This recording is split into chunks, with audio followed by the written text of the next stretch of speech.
Rusia mengutuk keputusan Amerika Serikat untuk mengirim pasukan tambahan ke Eropa Timur guna mendukung sekutu NATO-nya di tengah berlanjutnya kekhawatiran akan invasi ke Ukraina. Moskow mengatakan itu adalah langkah destruktif, yang meningkatkan ketegangan dan mengurangi ruang lingkup solusi politik. Pentagon mengatakan 2.000 tentara AS akan dikirim dari Carolina Utara ke Polandia dan Jerman. Dan 1.000 lagi yang sudah berada di Jerman akan dikirim ke Rumania. Menanggapi keputusan Presiden AS Joe Biden untuk mengerahkan pasukan tambahan ke Eropa minggu ini, Wakil Menteri Luar Negeri Rusia Alexander Grushko mengatakan, itu adalah langkah yang merusak dan tidak dapat dibenarkan.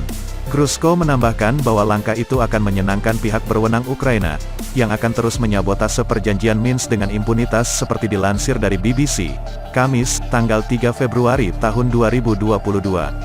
Moskow menuduh pemerintah Ukraina gagal menerapkan perjanjian Minsk, kesepakatan internasional untuk memulihkan perdamaian di wilayah Donbas Timur, di mana pemberontak yang didukung Rusia menguasai petak-petak wilayah.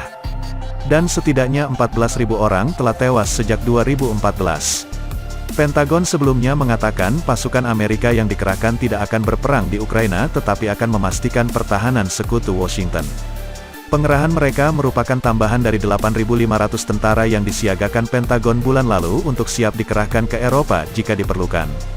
Penting bagi kami untuk mengirimkan sinyal kuat kepada Putin dan kepada dunia bahwa NATO penting bagi Amerika Serikat dan penting bagi sekutu kami, kata juru bicara Pentagon John Kirby kepada wartawan. Tetapi pada pertanyaan tentang dugaan rencana invasi oleh Putin, dia berkata, kami masih tidak percaya dia membuat keputusan untuk menginvasi Ukraina lebih lanjut. Dia juga mengatakan proposal AS yang bocor ke outlet berita Eropa adalah asli. Dia tampaknya mengacu pada sebuah laporan di surat kabar El País Spanyol tentang tawaran AS untuk berbicara dengan Rusia terkait pengurangan persenjataan nuklir dan langkah-langkah membangun kepercayaan sebagai imbalan untuk mengurangi ketegangan di Ukraina.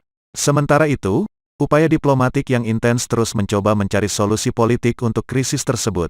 Di tengah kekhawatiran itu bisa meledak menjadi perang skala penuh di Eropa. Presiden Rusia Vladimir Putin membahas Ukraina dengan Perdana Menteri Inggris Boris Johnson melalui telepon. Johnson mengatakan kepada Putin semua negara demokrasi Eropa memiliki hak untuk bercita-cita menjadi anggota NATO.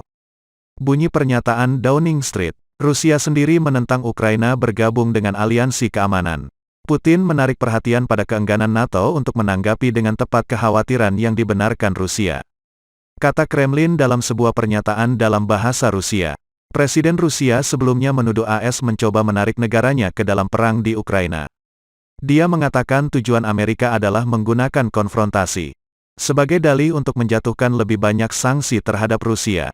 Secara terpisah, Presiden Biden dan koleganya dari Prancis Emmanuel Macron menegaskan dukungan mereka untuk kedaulatan dan integritas wilayah Ukraina.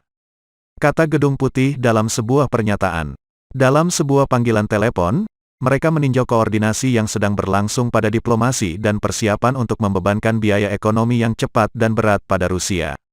Jika negara itu menyerang Ukraina, kata pernyataan itu.